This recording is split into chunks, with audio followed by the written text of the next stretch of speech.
All right, folks, so welcome back to part 7 here of our We're Loading 32 ACP. We've made a few strides with our project, moving it forward.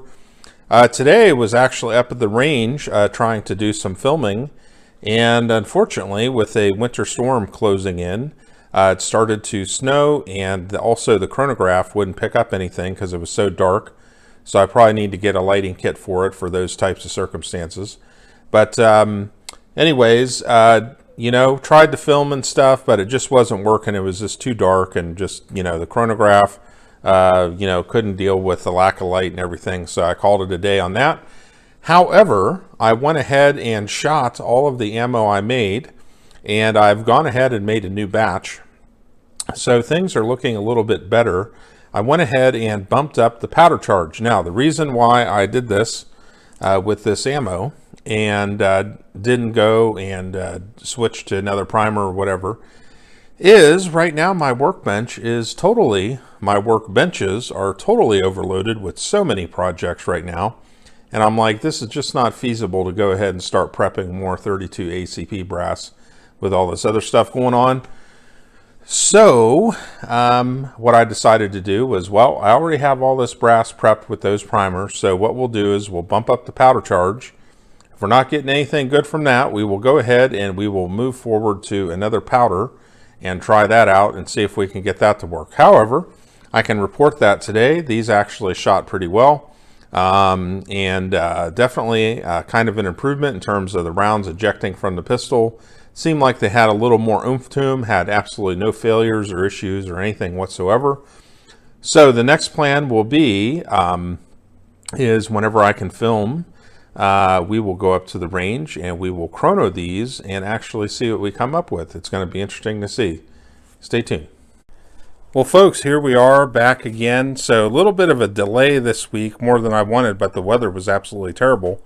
And the forecast today was going to be for more overcast, kind of rainy, snowy conditions.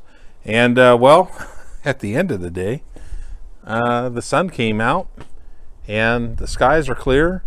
Kind of feels like a Colorado type day, where you have the breeze kind of going right through the tops of the trees.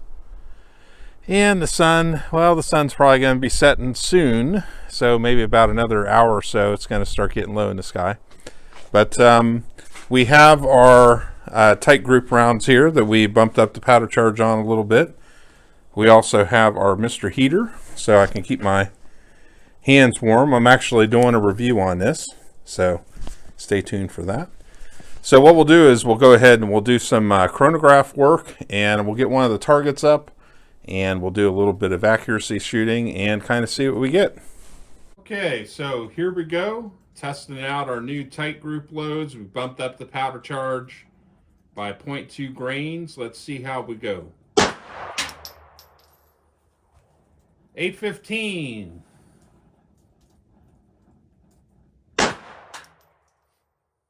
853. 865. 877. 874. 849. 869. 872.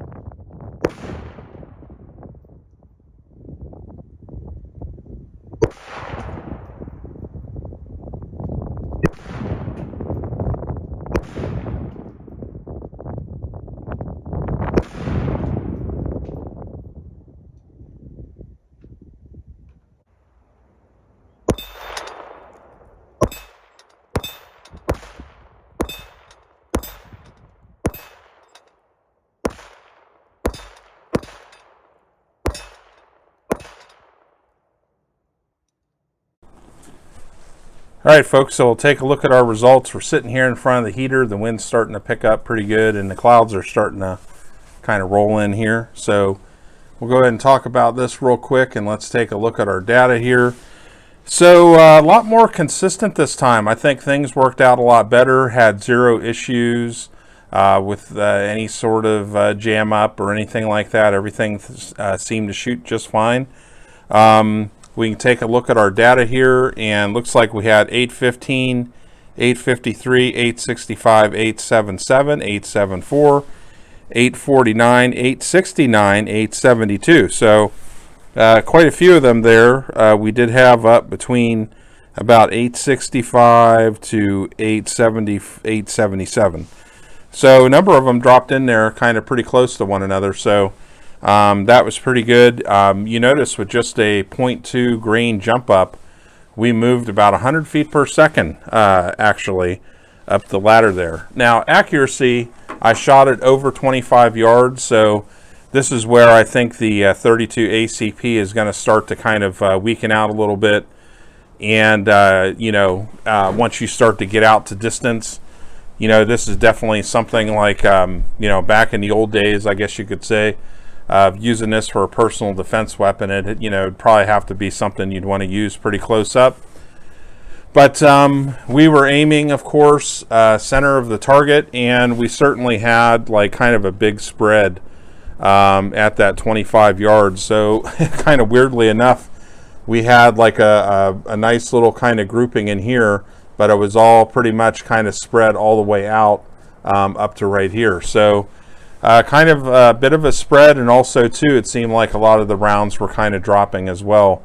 So we're not kind of probably with a 9mm, we'd probably, I would suspect we'd be a bit up higher in terms of our group, but definitely it was starting to kind of spread out and drop there at distance. And also I was just shooting with two hands. Now one of the things I just bought was I bought a stand to shoot from, so now we have what should be a much better, more secure stand, and I'll be doing a review on that as I go through the process using it. I got a pistol rest for it, and then also too for a rifle as well. So that'll help with some consistency. But also too, I don't, it's kind of one of those things where, how are we shooting most of the time anyways with pistols? Well, we're shooting with one or two hands.